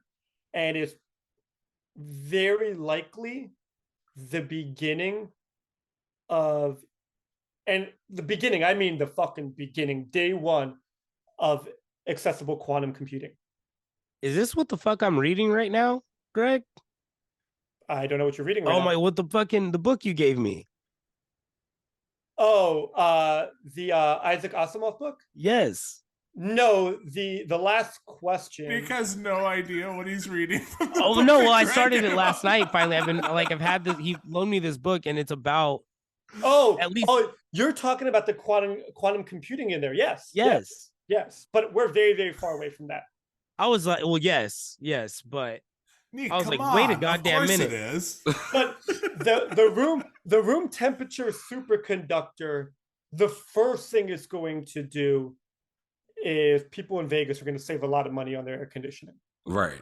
Like that's going to be how it impacts humanity. So Nick, it's Iron Man's thing that he did. When he went into the water and put the conductor onto the energy thing. Yes. Yep. So it's going to be very, very helpful for humanity, because one of the things, and I think that anybody who's ever been poor knows that it's hard to give even a percentage of a shit about broader issues when you can't even get warm or cool down. This is going to allow for people to cool down and get warm at a very, very low cost. And what a lot of people, especially the warming up, I don't think people realize how many people die every year from just being cold. Way more people die from being cold than they do from overheating. Significantly more, by orders of magnitude. So this is going to be a massive thing to help just humanity in general. Before we get into what kind of great things from an engineering or an ingenuity standpoint can we move forward with this on. Wow. So that's the hope. The hope is that they're accurate. The hope is that they will in fact win the Nobel Prize, and the hope is that people are going to have a better go about it because of it. The things I learn on this podcast. Unbelievable. We're gonna save the alien talk for next time though. We gotta save it. We have to save it when we have the aerospace guy, and we have Let's do it. Our we had Dante calling and conspiracy whatnot. theorist, Dante. Let's do it. next week we have another incredible guest, our buddy Tebow, my buddy. I've known him for ages. Auto body music, fantastic, multi-instrument DJ and performer as well. And he's got a great story about how James Murphy was at his wedding. So we're going to include that. We're going to include that on the pod next week. And he'll be joining us. So I think as long as there's not any outstanding comments, questions, concerns, we're good to rock. Listen, fuck everybody that left the Pac-12. It's breaking my heart right now. Oregon State is out there to dry right now. We're going to have a dope-ass season. It's just sad to see the Pac-12 go to nothing right now. It is a Pac 1.5. They just put a division sign between 1 and 2. Yeah. Basically. There's only 4 teams left, and it's so sad right now. Big Ten's going to get interesting. Big Ten is going to get 47. very interesting. The big 47. Yeah, my IU Hoosiers are going to somehow even be worse than ever before. So. Somehow, bro, they're gonna turn Oregon and Michigan into a rivalry. And if we're gonna end on the sports note, I'd like to say a few, I think, very inspirational things. Fuck Dallas. Okay, yeah. Fuck the Penguins. Okay, yeah. Mm-hmm. Fuck the Yankees. Nico. Greg's like, before we go, he's like, hey, go Flyers, go Sixers, go Phillies, go Eagles. Hey, Gregory Michael Davis out. Listen, the brawl that happened a couple shout days out to ago. Riverboat Brawls. Yeah. That and Tim Anderson, man. Shout out to black people inventing folding chairs. Tim Anderson got the Tim Anderson, Jose Ramirez brawl. That sums up the White Sox whole season. That's our whole season right there. Y'all gotta I was watching it like, yo, and then it was bad. So. Honestly, Tim, like it was, bro. He hit him with a lucky shot. Sure.